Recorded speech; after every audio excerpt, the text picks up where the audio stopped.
The Public Service Commission is calling on the sector to act against employees who don't comply with financial disclosure rules. The Commission is responsible for maintaining ethical standards. It yesterday released its quarterly bulletin from October to December of last year. Just over 3,000 government employees were found to have interests in private companies, but 638 of them had failed to disclose this. About 200 senior employees were moonlighting without permission. Those are senior government employees. Public Service Commissioner Michael Seloane says failure to disclose financial interests makes it difficult to manage conflicts of interest in the public sector. He joins us now via our video link in Pretoria. Michael, a very good morning to you. Thanks so much for joining us here on the AM Report. I mean, these numbers are worrying, but it is for the period October to December last year. Can you give us a sense of whether these numbers are an improvement, perhaps, on previous numbers? Good morning, Michelle, and good morning to the listeners. On annual basis, the PSC receive financial disclosure forms from Senior Management Service, and we scrutinize them to check if there is conflict of interest. And if officials send in forms which do not disclose all the interest, it becomes very difficult to check whether there is conflict of interest with respect to that official or not.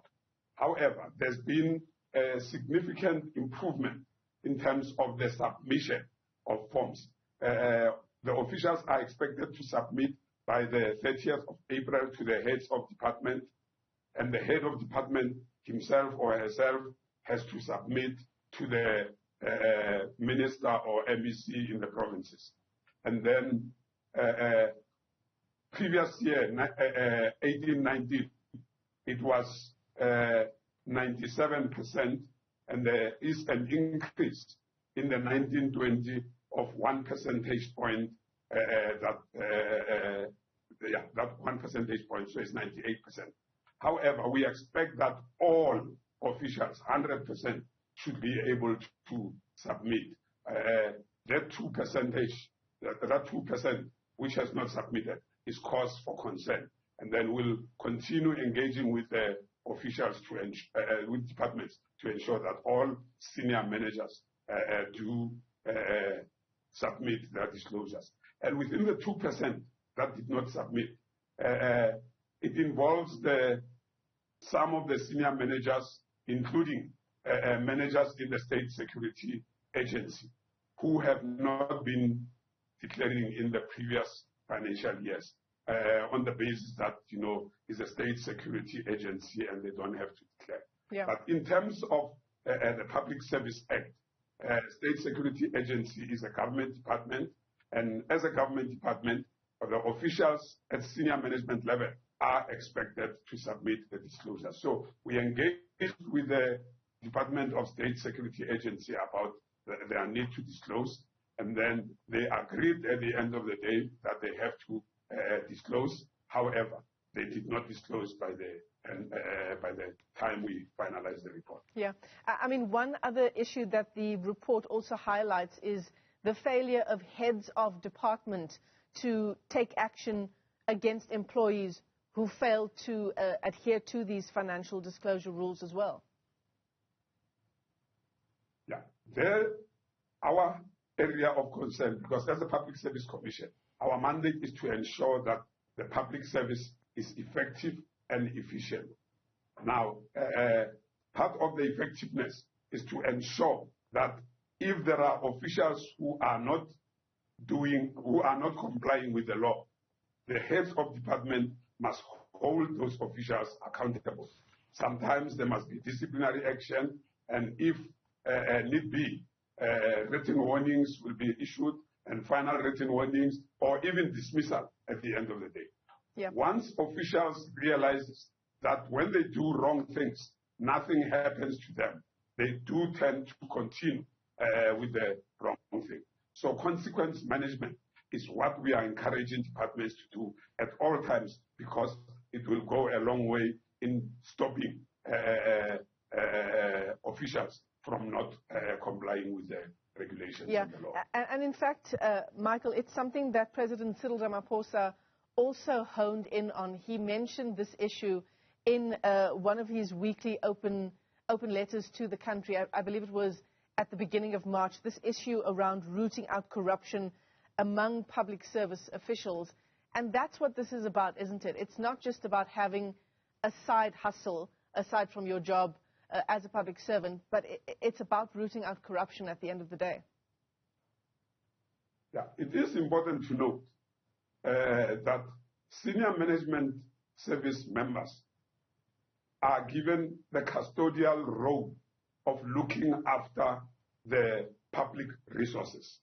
And we expect them to live by a high standard of professional ethics so that they don't use their position to conduct business with their own companies, and that they should declare all their interests so that the public is confident that the resources are looked after by people who are responsible.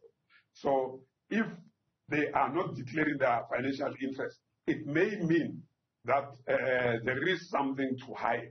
And if there is something to hide, then you cannot be trusted as an official. So transparency demands that all officials should be able to declare their interests so that we can see companies that they own, vehicles that they own, and even properties that they own, and that those properties, companies do not conduct business with the state, meaning that they do not enrich themselves, but they use the resources towards the delivery of good quality services. Yeah, I mean, Michael, some of the numbers are really shocking.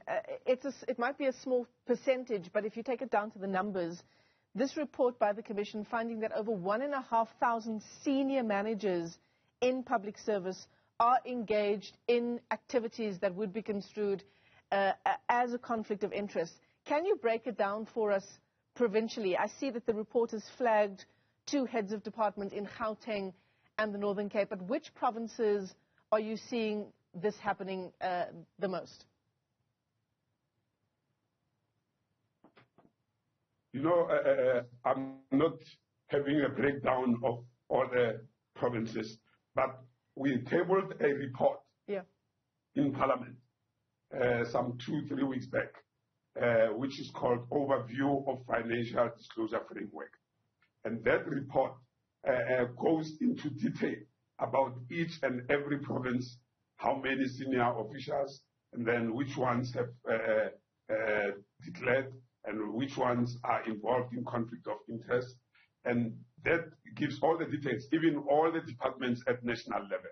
So the report is tabled in Parliament so that portfolio committees can make use of the report to hold ministers and MECs together with the heads of departments or directors general to account about those officials who are not complying with the financial disclosure framework.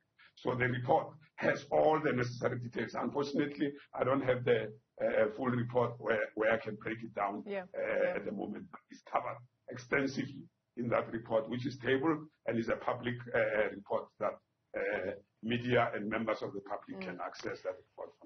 So in effect, ministers know the extent of the problem. Heads of department know or they should know. I mean, as you say, you've tabled this report in Parliament.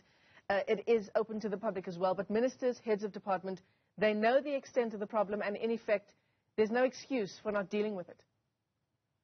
Exactly. Even before we tabled the report in Parliament, we scrutinized all the forms, and we know exactly how many senior managers are there in every department. And then we wrote a report to each minister and MEC and heads of departments. And then so that they can then, so that they can look at those reports and take actions on the basis of recommendations that we have. So absolutely. The ministers, MECs know exactly about the report. All right, Michael, that's where we let you go. We see someone's trying to get hold of you anyway. Michael Seloane is Public Service Commissioner there. This very worrying report around heads of department in the public sector failing to take action against employees who are moonlighting, in effect, posing a serious risk in terms of conflict of interest.